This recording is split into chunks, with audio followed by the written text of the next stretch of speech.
Hello guys, welcome back to another episode here on African Confessions.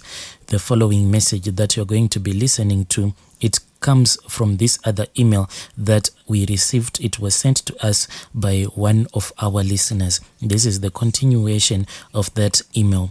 The email reads like this. Hello my brother, I am back again. So in the last email that I sent you, I said that I was going to tell you how eventually my husband found out that I was dating this other man. So me and my husband friend, whilst we had gone to that country, I really had a very good time, and before I could even knew it, we were on the plane back to my old boring life, and I was not looking forward to meeting my husband because I really had a nice time with his friend.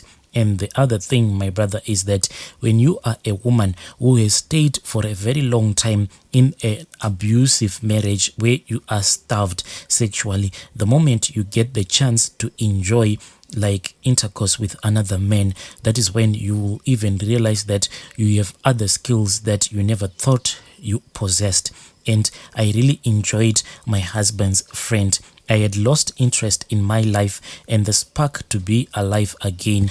And when I had met him, that is when he revived my heart, and I felt that now I was living again. But sin, my brother, we as human beings, all that we do is sin and nothing else. Because there were times whereby I would even go and stand in front of the congregation, lie to the whole congregation, teach about the core values of being a faithful woman, yet I was even cheating on my own husband.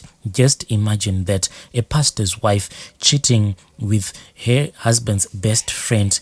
My only problem was that he had a way of a life like my husband and he belonged to a cult, but I had given him the benefit of the doubt because of the kind of a love that he had given me.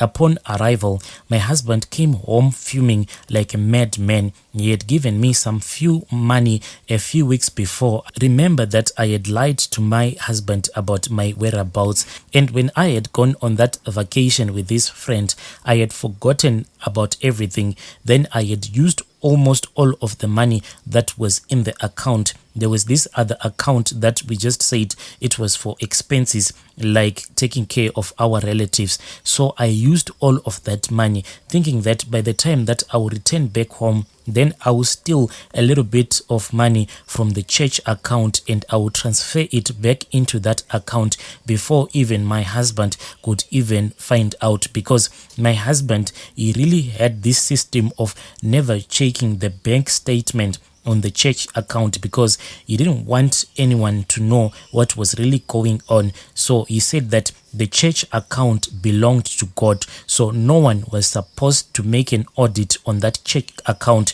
because who can audit the Lord? This is what my husband used to tell his secretary. My husband was such a control freak that when he asked me what I had used the money for, I lied to him that I had used the money on home expenses and the kids' lunchbox. But the way that I was nervous when he asked me about it, he knew that there was something that had happened, because I even failed to explain how I had used so much money in a very few weeks. Oh my brother, it was a lot of money, and the reason why we had overspent on that account, it was because my husband's friend, whilst we were on vacation, he had said, why are you even trying to save this money? Let us spend this money. Don't you know that this is just money that is falling from heaven? The day that my husband found out that I had overspent on that account, he started to bully me day and night, and it felt like I had been put on a scale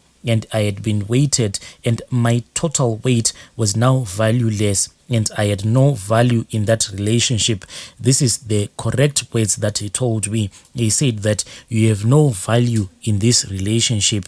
I remember one day I was slept up to a point that I felt like my jawbone had locked. I failed to open my mouth for about 2 days till I went to the hospital. And my husband, he was a conniving liar, because what he did when he found out that he had broken my jaw, he lied to his church members that we were supposed to go on this emergency trip because he wanted to meet with this spiritual father out of the country. Oh, my brother, my husband was such a liar. And all those weeks when I was still in hospital, my husband was lying to the church members that we were out of the country. After I had recovered, that is when my husband then told his church members that we were flying back into the country. And from the moment that I made that error to overspend on that account, that is when he started to suspect that I was cheating on him. But he didn't know whom exactly I was cheating on with. My brother, me and my husband's friend, instead of us pressing the pause button on our relationship until things had settled down, we continued with our relationship. And this is how my husband eventually caught up with me. Me and my husband's friend, we were booked at Four Seasons Hotel, and on this day, I left very early. Soon I had dropped off my kids. I went to spend the day with my boyfriend.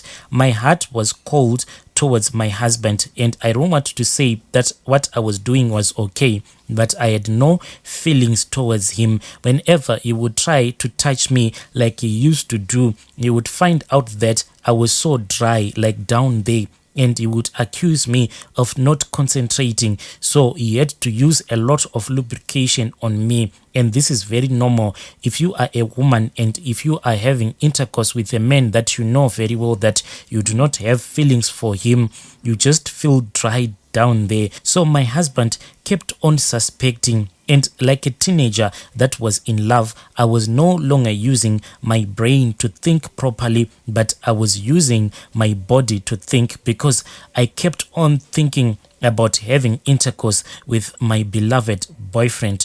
Cheating is very sweet like honey, but bitter in the end when you get exposed. So me and my husband's friend, we went into the hotel and we spent the day in there. When we were checking out, that is when I saw my husband walking into the hotel with a teenager. They were holding hands and my boyfriend was paying the bill and handing over the keys.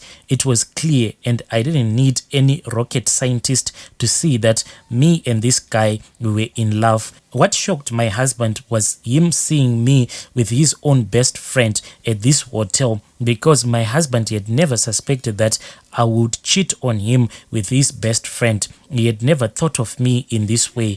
He stood there and he felt powerless. He even felt to even open his mouth, and he started to pray in his fake tongues. I looked at him, and my boyfriend was also shocked and filled with fear. He charged coming into our direction. Then he started to shout at me. Then the security guard then had to stop the fight. But my husband's friend, he was not fighting because he was really nervous. My husband was breathing heavily and he started to cry. I just went past him and I told him that we had to sort this thing not in the public but in our private place, because as pastors, if someone was going to take a video of him and I and his friend fighting, the video was going to be all over the internet. So this is not the thing that he wanted. So I only asked him what he was doing with that teenager. When I left that hotel, I told him that if he was not going to follow me home, I was going to lay a charge on him and he was going to get charged with statutory rape, and I left. I saw him sitting down whilst holding his hand, and me and his friend, we drove off. I was not moved. This guy had been abusing me for the past like 5 years or so, till I reached a point of low esteem. His family, they were even treating me like trash because I was not employed. And he was that kind of a person that used money to control relationships that he had with the rest of his family members.